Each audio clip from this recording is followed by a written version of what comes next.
Hello friends, welcome to master of all. और आज हम आपके लिए करंट अफेयर्स लेके आए हैं जो कि 18 जून 2020 का होगा और इसमें सारे इंपॉर्टेंट एमसीक्यू होंगे। इसमें ये है कि आपके जो क्वेश्चंस होंगे वो हिंदी और इंग्लिश दोनों में होंगे विद ऑप्शंस, बट मैं इसको हिंदी में एक्सप्लेन करूँगा क्वेश्चंस को। तो चलिए देर ना करते हुए हम अपने आज के इस लेसन को शुरू करते हैं। चलिए तो पहला क्वेश्चन स्टार्ट करते हैं। India is set to become a non-permanent member of UNSC, a sole candidate from the Asia region. Non-permanent membership at UNSC will be valid for how many years? Bharat UNSC का गैर स्थायी सदस्य बनने के अंतिम चरण में है। यह एशिया क्षेत्र का एकमात्र उम्मीदवार है। यूएनएससी में गैर स्थायी सदस्यता कितने वर्षों के लिए मान्य होती है? तो ये मान्य होती है 2 वर्ष के लिए। और अभी करंट न्यूज आ रही है कि इंडिया इसका मेंबर बन गया है। ओके, नेक्स्ट क्वेश्चन पे चलते हैं। Which country is probing a controversial city project Sui Coco backed by China for breaching investment regulations? कौन सा देश निवेश नियमों को तोड़ने के लिए चीन द्वारा समर्थित एक विवादास्पद शहर परियोजना से कोको की जांच कर रहा है? तो वो उसका आंसर है Myanmar.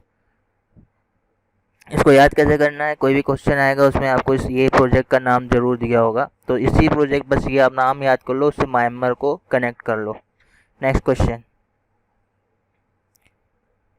India sending its tri-service contingent to which country to participate in 75th Victory Day Parade to be held on the June 24, 2020 of World War II?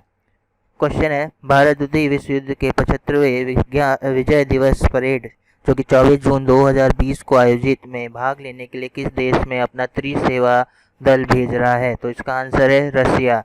और इसको याद करने के लिए आपको ये ट्राई सर्विस या त्रिसेवा दल बस इतना याद करना होगा, क्योंकि यही क्वेश्चन जब भी आएगा तो ये टर्म होगा ही होगा।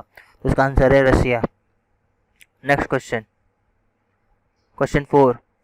Under which scheme sanitary napkins are available ₹1 पर पैड इन इंडिया? किस योजना के तहत सैनिटरी नैपकिन भारत में ₹1 प्रति पैड के लिए उपलब्ध है? तो इसका आंसर है प्रधानमंत्री भारतीय जन औषधि केंद्र। तो इसमें आपको बस इस याद रखना है कि कौन सा है। तो जो जन औषधि है केंद्र, उसमें आपको ये ₹1 में मिलेगा। Next question, question 5। Recently in news Galwan valley is a part of which Indian state और यूनियन टेरिटरी? हाल ही में समाचार में आई गलवान घाटी किस भारतीय राज्य केंद्र शासित प्रदेश का हिस्सा है? तो यह है लद्दाख का। याद रखना है लद्दाख का है, ना कि Jammu Kashmir, Ladakh. Okay, next question, question number 6। Which airline has started fly porter service to allow passenger travel without baggage? यात्रियों को सामान के बिना यात्रा करने की सुविधा देने के लिए किस एयरलाइन ने फ्लाई पोर्टर सेवा शुरू की? तो वह है एयर एशिया। यहाँ देखना है फ्लाई पोर्टर, तो उसको बस ना ये वर्ड आप कहीं लिख लो, फ्लाई पोर्टर, इसके सामने एयर एशिया। क्वेश्चन आएगा यही आएगा, फ्लाई पोर्टर एयर एशिया। तो इतना याद रखिए, ये कुछ हिंट हैं, कीवर्ड्स याद रखने होते हैं जिससे पूरा क्वेश्चन याद हो जाएगा। अगला क्वेश्चन है, which country will host the 4th Asian youth para games? कौन सा देश चौथे एशियाई युवा पैरा खेलों की मेजबानी करेगा? तो यह है बहरीन। नेक्स्ट क्वेश्चन देखते हैं। Who is the author of recently launched book Naoroji pioneer of Indian nationalism? हाल ही में लॉन्च की गई पुस्तक Naoroji pioneer of Indian nationalism के लेखक कौन है? तो यह है दिनकर पटेल। नेक्स्ट क्वेश्चन है, question 9।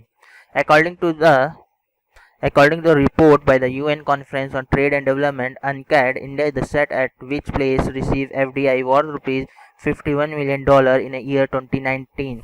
UN Conference on Trade and Development UNCTAD की एक रिपोर्ट के अनुसार भारत 2019 में FDI जो कि $51 बिलियन प्राप्त करने के लिए किस स्थान पर रहा? तो ये था 9th नंबर पे। यानी कि अभी लेटेस्ट रिपोर्ट है 2019 में भारत FDI में जो लास्ट का डिजिट है 9, उस पे रहा है FDI में। ठीक है, ओके। इसको इसलिए क्वेश्चन नंबर 9 पे भी रखा है क्योंकि इसका 9 आंसर है। 2019 FDI ranking 9। Next question, question 10 है जो आज का। Who has one the Prince Albert II of the Monaco foundation award 2020? Prince Albert द्वितीय मोनाको फाउंडेशन अवार्ड 2020 किसने जीता है? तो यह जीता डेक्कन डेवलपमेंट सोसाइटी, DDS। तो DDS याद रखना है, तो आपको याद हो जाएगा क्वेश्चन। ओके, तो ये आज के कुछ इंपॉर्टेंट क्वेश्चंस थे जो आ सकते हैं आने वाले किसी भी एग्जाम में। आशा करता हूँ आपको अच्छा लगा होगा। Thanks for watching and please subscribe करिए चैनल, ताकि हम फिर कल आपके लिए एक और नया वीडियो लेके आएँ। Thank you everyone, have a nice day.